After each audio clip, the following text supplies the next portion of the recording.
Moderator of Tuesday's debate, Chris Wallace, is telling Fox News tonight that he believes President Trump and his campaign arrived too late in Cleveland to be tested.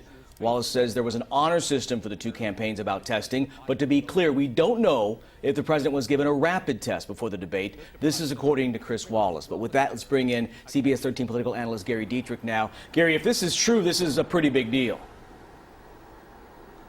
Well, we just really don't know, Tony, and I think we have to take a step back from what Chris has said and remind ourselves the president is tested every day. And reportedly, I mean, his son has just come out recently here in the last few minutes and said he gets tested every day, and so does everybody around the president. So I think we just need to see where this goes. I don't think we have independent confirmation yet, do we, about what Chris has shared with us. So let's see what happens on this. Certainly, you want to make sure testing protocols are followed, and no doubt even coming up for Wednesday's VP debate, they will make sure they are. Yeah, we're going to get a lot of darts thrown at this board. We've got to make sure which one is sharp enough to go on the air with and which one, of course, is accurate. But we'll bring in the news as we get it here. Gary, let's talk about the fact that presidents have had health scares in the past. We were talking in the newsroom. It always brings the country together. Right now, we're at a different time in this world. You see that happening with this crisis.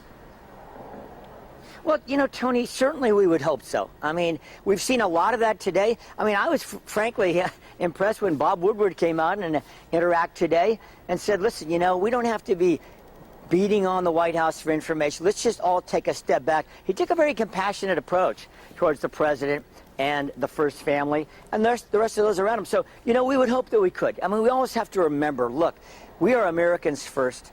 People have family. They're human. Yes, we have political differences. But really, those who demonstrate that kind of grace, Tony, in my view, have always come out on the good side of things and been looked on with more respect if they do.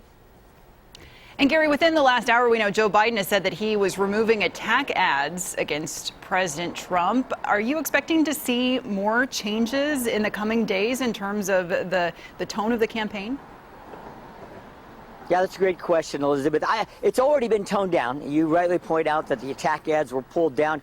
I would expect, at least for the next few days, say over the weekend, that we are going to see things toned down. Now, we can start ramping up again towards next Wednesday in the VP debate. A lot of it really is going to depend on this, Elizabeth, and that's the actual condition of the president. Were it to worsen, I would think we'd see things continue to stay pretty moderated.